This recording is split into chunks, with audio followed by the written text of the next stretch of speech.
Good morning, everybody. Welcome to Cameras and Coffee. And Steinbeck wanting much attention, yes.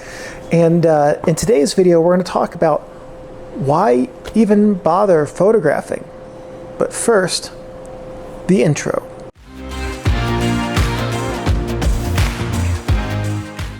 All right.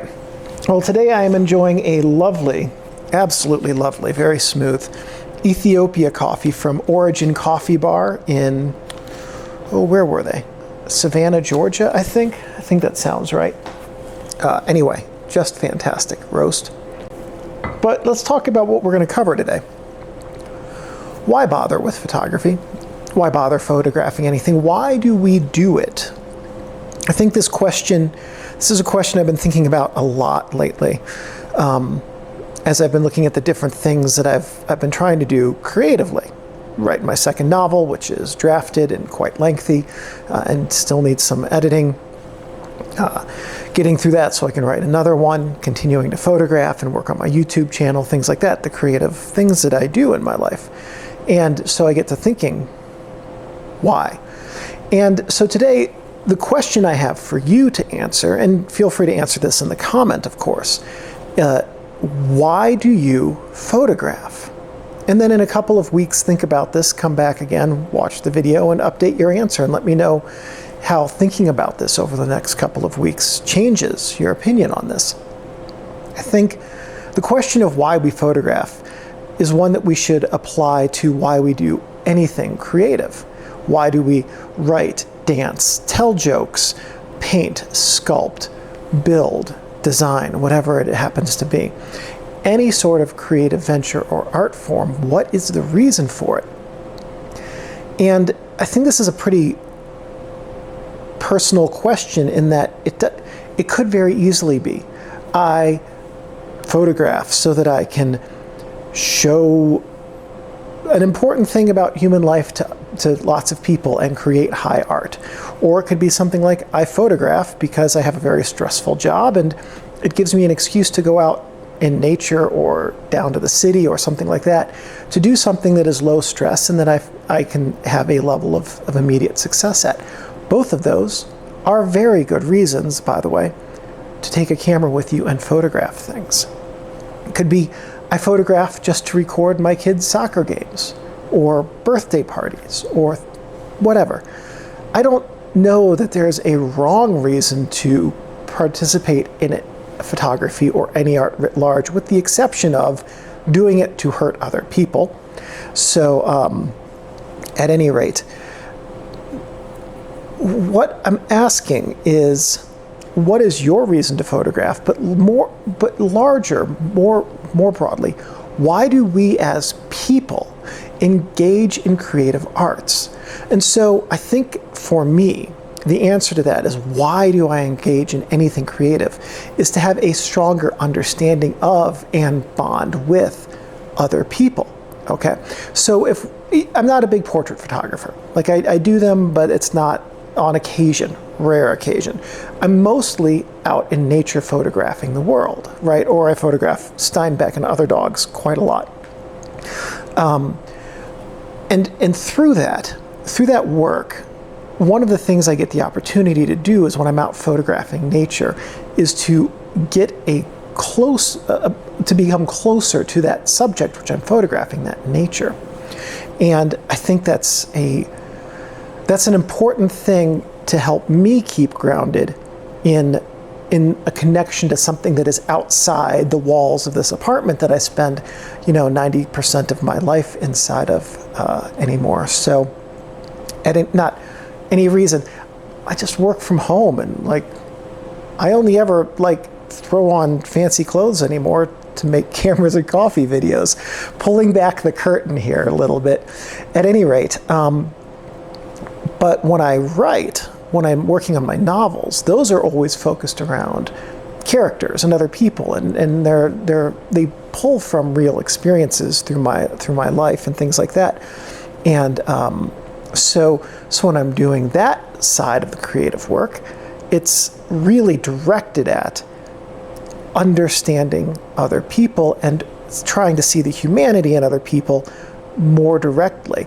And I think that that, when we're talking about any art form, any creative endeavor, is basically the highest calling we can have.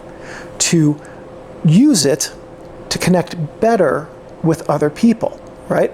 Photography is unique among all of the art forms in this regard, because you can go out and you can use a photograph, and you can, with the same camera on the same day, you can photograph someone having a great day and just having the best time of their life.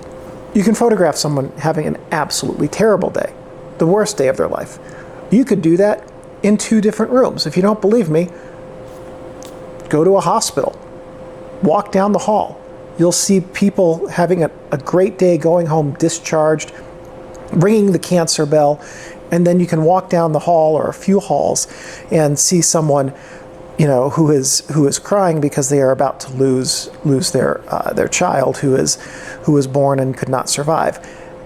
Experience, not that far off from my real life, by the way, from one of the last times I was in the hospital. At any rate, so photography allows you to go out and do that. Plus, photography also allows you to play with time. You can freeze an instant, like an 8,000th of a second in a person's life or a subject's life, and you can look at it for seconds or minutes or hours. Hundreds of people, thousands, could look at that 8,000th of a second and take meaning from it and have the time to study it. You could do the exact opposite. You could set up a long exposure and capture blurred movement, star trails or waterfalls, whatever it may be. And you can take this long moment of time, hours, and then compress it into something somebody looks at for seconds or minutes, but that still stays with all of those people. So not only does photography give you the ability to interact with and document and connect to any subject you could put in front of your camera, it does so in a way that allows you to play with the time that that image is taken. More importantly, with the exception of heavily photoshopped images, if you are just taking photos not to Photoshop them, then that photo also is going to be incredibly honest. You can take any of the art forms, writing, painting, dance, well, dance less so, but you could take writing, painting, sculpture, and ask, is this actually depicting an honest portrayal of what is here? Can we trust the writer? Can we trust the novelist to have honest characters? Can we trust the painter to have painted the scene as it was? Can we trust the sculptor to have created a sculpture of that person as they were? With a camera, again, accepting people who are using Photoshop quite heavily, that's not a question. The camera can only record what's in front of it. So it is absolutely, completely impartial as a way of recording what's happening. The only level of impartiality in a photograph is what the photographer does with it. So as long as we can answer yes to the question of, do I trust that this photographer has not manipulated this image in a way that makes it say or be something other than reality, then yeah, photographs are honest. So we can extend that also. And one of the things that got me thinking about this was about 6 months ago, I started asking myself, what am I doing with my YouTube channel? Actually, this is longer ago than that. What is my YouTube channel's mission? And that mission has for years been, and it was good to finally articulate it, to help learning photographers shorten their learning curve so that somebody can come in and they can say, I just got this camera and I want to use it to do this thing. And they can find my video, and now instead of taking many, many months slowly ramping up, they can just say, okay, I understand this, now let's go. And then after they understand all the basics, they can refine the way that they use that camera to create the images that they want to create. And that's the mission of this channel, always has been. So I guess maybe the question I'm asking you is better worded than why do we photograph would be, what's your mission with the work you do when you photograph? Do you have one? And if not, that's okay.